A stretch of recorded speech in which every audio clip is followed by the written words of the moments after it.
Joining us today is a man who has achieved it all in the game. He's played 254 games for Hawthorn, Richmond and the Western Bulldogs, winning 3 premierships at the Hawks. He then went on to coach the Doggies and Tigers for 247 games and is now a respected member of the AFL media. Our guest today is Terry Wallace. Terry, before we start the show, we'd just like to congratulate you on your induction into the Australian Rules Hall of Fame. Thanks very much, Chris, and guys and gals. It's lovely to be chatting to you. When you sort of go through all that, it's been a fairly long journey, that's for sure. And when the AFL contacted me, Richard Goyder from the AFL contacted me earlier this year, I was absolutely chuffed to be joining such an illustrious company in the Hall of Fame. And it was a great night. I mean, they do it so very, very well. I used to always go along as a coach, and it's a fabulous night. Well, it's definitely deserved. We'll kick it off by discussing the Richmond Football Club, sitting on top of the ladder, looking like they're almost certainties for the grand final. Is their biggest challenger for the premiership this year another team, or is their biggest challenger themselves in terms of making sure that they don't get ahead of themselves to make their grand final? It'll be both. I mean, it'll be a combination of both, no doubt. Look, we've seen it before. I think the unlosable type games, I would have thought going back to 99 preliminary final where Essendon went in as absolute red-hot favourites and Carlton knocked them over on that particular game. I would have thought you could go to 2008 where Geelong had taken all before them and got to grand final day and just messed it up on the day themselves. And that's taking nothing away from the Hawks, who had a fantastic game on that particular day. But so look, there's been plenty of times in the past where you've had a standout team, and for some reason or another, the standout team hasn't won it. Now that can be a late challenger, as the Bulldogs were the late challengers a couple of seasons ago, really left it almost until September, or that can be just going off the boil a little bit, or an injury or two at the wrong time of the year. So, as much as what it in some ways looks done, it's never that simple. As you said with the 1999 preliminary final, Damien Hardwick played in that game. If you were him, would you raise that with your team to ensure that they don't make the same mistakes as the Essendon Football Club did that year? Yeah, I would, but I wouldn't be raising it. I'd be raising it early, like sort of around now. I wouldn't be bringing it up at the time because you sort of you're putting sort of negative thoughts in their mind. But it may be something that you just roll out and sort of say, look, I've been a part of sides who are extremely successful and didn't get it done. And for us, it's about dotting the I's and crossing the T's and making sure that between now and there that we do everything right and don't get ahead of ourselves. So that would be the way that I think that I would be going about it.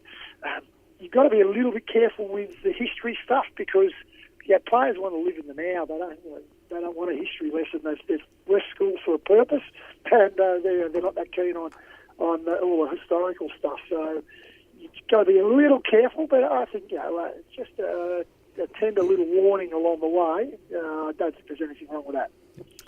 Hey Terry, it's Jed here. In my view, this Richmond Premiership list still very much has your footprint on it due to some of the key influential players who were drafted during your time there, such as Rewalt, Edwards, Rance and Cochrane. When you drafted these players, when they came to the club, did you ever envision that they would have the individual success that they have all had throughout their careers? Jed, it's a pretty interesting question. I would have to say that of that group, Cochrane was the standout. And clearly he was a pick 2. Yeah. If we had Cruiser was the pick 1 that year, I have no hesitation. If we had pick 1, we would have still gone Cochrane. We might have copped a bit of flack because it would have been picking a little bloke over a big bloke, but we clearly thought Cochrane was the standout in that year, and I'd seen a fair bit of him along his journey on sort of out in that Northern Nights area, and my son come through the Northern Nights at a very similar time, so I'd sort of seen Trent Cochrane play since he was about 15 and just knew how good he was, as I'd seen Cruiser play sort of at exactly the same time with the Knights as well. So, we had a real handle on Cochrane, thought he was going to be a star of the game. I think from there, Rewalt, we really liked his work. We're perhaps a little uncertain of his mobility in his early days. I mean, he had a fair bit of puppy fat as a youngster, and his work ethic was nowhere near what it is today. Probably the hit or miss one of the group was Alex Rance, and you even saw that in his first couple of years. Prodigious talent, backed himself in from day one, like as an under-18. He'd charge down the ground and be really bold. Was a super athlete, but just his understanding and learning of the game was something that he needed to really work on. And I genuinely believe it was after my time there, but when Justin Lepich arrived at the club playing a very, very similar role to him, he had the understanding of what Alex was very good at, and what Alex needed some work with, and worked very closely alongside of him. And Shane Edwards was the interesting one. He was a second round selection at the time, and I never envisaged to be the uncanny player that he's become now. I thought he had really strong work ethic, a nice balance between speed and endurance. So all that side of things were very good, but his lateral vision and his sharpness in and around the contest, as he's matured, he's become really a standout player as well. So, I mean, that's the four guys. And I always have a laugh with the other one is if I hadn't gone through my last sort of 6 to 12 months at the footy club where I had cameras in my face the whole time and got the sack, well, the club wouldn't have got Dustin Martin at the end of that sort of season. So I always have a bit of a laugh about that. So out of bad sometimes comes good, and certainly that was the case for the Richmond Footy Club. Hey, so Terry, this is Sophie here. So we've seen how dominant Collingwood have been this season with 11 wins, 4 losses, and 7 wins on the trot. But do you think injuries will catch up with them?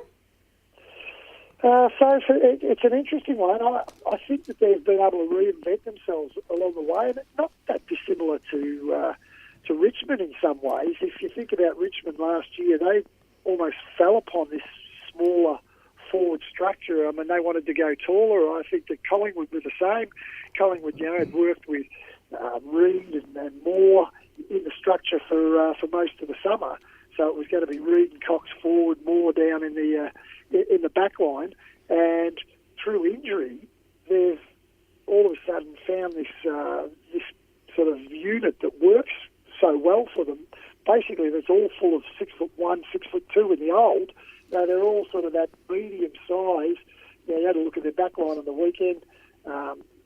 They just basically played sort of flanking types on key position players and just sort of said, okay, we might get outmarked once or twice, but we'll just outrun them. And so they hit on something. Probably their biggest issue is going to be, and it's a little bit similar to Geelong, that what do you do? Do you bring those guys back in, and how does that change what you've actually structured up with a really even running brigade? And that'll be fascinating for me. For me, I think that they can probably afford to bring in another taller defender, but I think they've got to be very careful with the forward structure. I really like the fact that you can throw DeGoey down there. You can throw Hoskin Elliott down there at times. Rest your midfielders going through that area. Side bottom to roll through there if need be. So I like that about the Collingwood structure. So I don't see them going too tall in the run home, but in general, I think that they've got the depth to be able to cover what's going on. Now, are they the second best side in the competition? I still think that that's massively up for debate, and I think the next sort of 7 weeks or so will probably give us a clearer sort of indication of where they sit. Definitively at the moment, I don't think that there is an absolute standout number 2 seed to Richmond. Richmond are the standout number 1, but I think we're still trying to work out in our minds who potentially is going to be decided to play them. Going from the top of the ladder to the bottom of the ladder now, how do you fix Carlton? Well, I couldn't fix Richmond, so... it's a difficult one. Look, I feel for Brendan Bolton because I've been in that position and people sort of say, well, why have they gone backwards? Well, they actually were. It was very similar when I got to Richmond. We were mature in the first year when I arrived there, and then those guys sort of finished up their careers and left, and it left you really skinny with a lot of kids running around, and that's sort of Brett Bolton's life. He was going a little bit better when they still had a few mature players in the lineup, and obviously Doherty's gone down with injury. They let Gibbs go. I mean, a lot of their mistakes are their own doing. No problem with that, and happy to put up my hand with us making mistakes at Richmond as well. But certainly it's a difficult time because there's no easy fix, and all that I would suggest to the Carlton Football Club is that they stay the journey. People will get bored with you sort of saying, no, we're just going to ride you through, and we're going to develop our kids, but they've got to play them. I mean, Mackay, hasn't been getting game. They've got to give games to those type of players, but they've got to stay the course. I mean, if they start second-guessing themselves and going down another path and trying to bring in senior players from elsewhere, I just think it gets messy. And look, it took Richmond a long, long time. We just spoke about those 4 guys that were there from my time. I mean, they were in their 10th year, 8th and 9th, 10th years when finally that success came to the Richmond Football Club, and they put a few other layers, alongside of it. And obviously, Caddy and Prestia and Dan Curtis was that last sort of wave for them. Carlton have just got to get games into it, and look, it might take until Curno's into his 6th season before this actually turns back around, but they've got to stay the journey. There's been a lot of discussion about what Carlton should do with their number 1 pick if they do finish on the bottom of the ladder. Do you think that, say, higher draft picks can be overrated when a club with lower draft picks can back themselves in to develop a player knowing that they have great leadership, coaching staff and a good culture? Look, it's not a simple answer. It's a fairly difficult one to answer. Clearly, clubs who are well led on the ground and off the ground have a major advantage in development. We saw it back with Melbourne when they let go of all those senior players, going back probably nearly a decade ago now, but they had no leadership, whether that's at training or game day, to actually teach the kids how to go about their football, and they struggled to be able to get anything right. So clearly, those type of clubs have greater advantage, but you still got to back in your structures and get the best quality talent you possibly can, regardless of what club you are in the competition. And look, I personally, I think there's only 3 options for them. I heard Wayne Carey sort of say, go and try to parcel up 3 or 4 players at a lower level. I don't think that ever works myself. I think there's 3 options for Carlton. One is to go to the national draft and get the best player in the country, as Hawthorn did with Luke Hodge many, many years ago when they traded out a couple, got that first-round pick. So that's their first option. The second option is if they believe they need a layered effect, so that they need more quality players, and perhaps they might be able to get a Joel Selwood type with a pick 6, well, they may then want to say, okay, we are prepared to give up our first pick and go and get multiple picks. So let's call it 2 picks inside the top 10. That's an option. Or clearly the third option is if there was a Dylan Seal available from a GWS and they wanted to go and try to pluck a ready-made player, but the ready-made player has to be of a 22 to 24, 5-year age bracket. Can't be any older than that. That's the third alternative. But I think there are only 3 alternatives. My personal opinion is, in what is such a classy draft, I'd be inclined to be keeping the pick and doing the hard yards, as I sort of said before. But it's going to be a fascinating one to watch. Terry, what do you make of Kane Corns' comments about the players not respecting Brendan Bolton because he didn't play AFL football at the elite level? I'm not in agreement with that, but clearly Kane has an opinion. Clearly, Kane's been in the locker rooms for a long period of his life, and clearly he's been in the locker rooms more recently than what I have. So, he has every right to his opinion. I'm not in agreement with that, just because I think some of the great coaches have not necessarily not played at all, but have not played very much at all. I was under Alan Jeans as a coach, and I think he only played like 50-odd games. Well, I can't ever remember any of our players ever sort of thinking or suggesting, oh, what would he know? He's only played 50 and I've played 150. Just never ever went through your mind, that sort of stuff. So Tom Hafey's another one that didn't play very much football at all. We've had Neil Craig, who didn't play at the highest level, who had moderate success when he was coaching the Crows in particular. So there's been that type of person in the past. I've seen Brendan work firsthand because my son was actually playing under him at Box Hill at one stage, and I found him a really fine coach and a very good teacher. As I sort of said, having been in his situation, it's a difficult one that he's going through, and particularly when it's your first role as a senior coach. I just hope he makes it through, and the club support him, because it's, as I said, it's a difficult time, and it's going to take a bit of turning for my liking, and whether he sees that out or whether he ends up coaching for the next coach to come in and take control of it, which so quite often happens, it'll be interesting to sort of follow. Terry, it's Nicholas here. Just about something you mentioned a couple of days ago. You talked about North Melbourne and how they seem to be in a similar position over the last decade, between that 6th to 10th area on the ladder. Do you feel like they need to, if anything, do something to move forward in a more consistent rate and keep to contend themselves for that premiership? Look, I think they're doing a lot of things as good as what they possibly can. I didn't have a great view of their list, Nicholas, and I sort of publicly sort of said that I thought they had the worst list in the competition, which clearly they're playing better than that where they stand at the moment. But that was never about where they were going to be this year. I didn't have them in my bottom 4 this year, so sometimes that gets misconstrued as well, that one means the other. Well, it doesn't.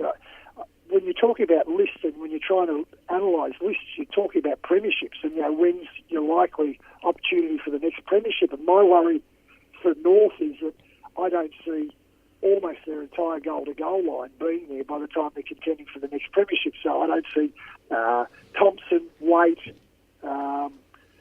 Tarrant, Goldstein, and potentially Cunnington, Higgins, those sort of guys being there when they're next going to be contending. So to me, they've got a lot of work to do, not only to get better than where they are at the moment while those guys are there, but then they've got a lot of work to do to replace those guys and have the ready-made replacements for the future. But look, you can't.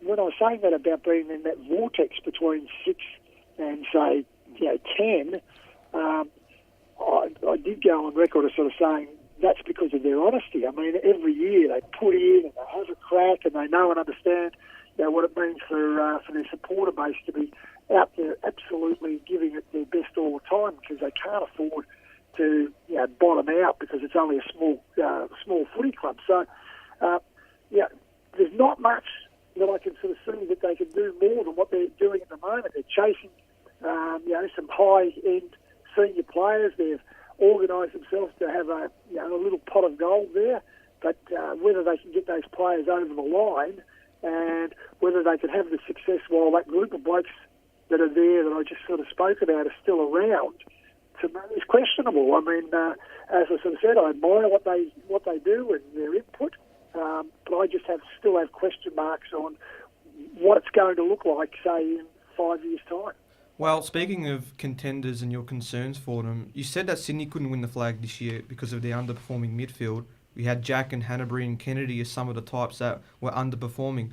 Do you feel that to be a concern if they want to challenge for a premiership for the next few years, or do you feel like the development of Florent and Heaney, for example, balance that midfield depth? I think there's a bit of both. I mean, obviously at the moment you've got Mills out as well. Last week they had Papley and Heaney out of that lineup as well. So, look, they've got some good young talent come through, no doubt whatsoever about that. Whether that group can go through, I sort of see a few of those being more around the edge players, so flankers and wingman type rather than your strong-bodied midfielders. Some of the guys that they've got in the middle of the ground from an age point of view, shouldn't be falling away the way that they are at the moment. I think they're going to be a little bit imaginative if they're going to stay up there. I think that they've got to be prepared to throw guys like Mills and Lloyd and guys Heaney more often than not through the middle of the ground, because I think my opinion is they've burnt out that core group of players. And when you look at the numbers, I mean, they've plummeted, and it hasn't been a 1-year plummet. It's been a 3-year, and for some of them, and they're their worst numbers in 7 or 8 years. But it's been a consistent 3-year drop-off for virtually all of those guys. And, even Parker, who's really right at the right age bracket, has fallen away marginally. And I just think that they've burnt it out a little bit by not... Other clubs rotate more regularly through the middle of the ground, and I think they've been a constant in there. And I just... I'm not sure whether it's burnt them out a little bit younger than what potentially other clubs do with theirs. All right, Terry, we know you're busy, so we'll wrap it up there. But before we do, can I just say a little anecdote? In 2006, after Richmond lost to Sydney by, I think, over 100 points, I wrote you a letter about how Richmond should play the following weeks, and you actually called me back, but I wasn't at home that day. You left a message on my answering machine. It's been 12 years, but finally I get to talk to you. When I did get reasonably positive, and it wasn't always positive, but the people who were heart and soul members who wanted to get their point across, if they weren't absolutely ridiculous, with being scathing, I used to always try to contact those that I could. I mean, obviously now the club's got 90,000 members. It might be a bit difficult for Dimmer to be doing the same, but I always like that interaction because I knew that the supporter base were doing it hard as well, and were really feeling about where the club was at the time. And that next week we did win. We played against Adelaide, who were top of the ladder, so we had a 117-point loss against the Swans, and turned that into a victory against Adelaide the next week. So it shows to some of these sides that it's not always impossible, is it? No, it's not. Well, thank you very much, Terry, and we appreciate having you on the podcast today. Pleasure, guys.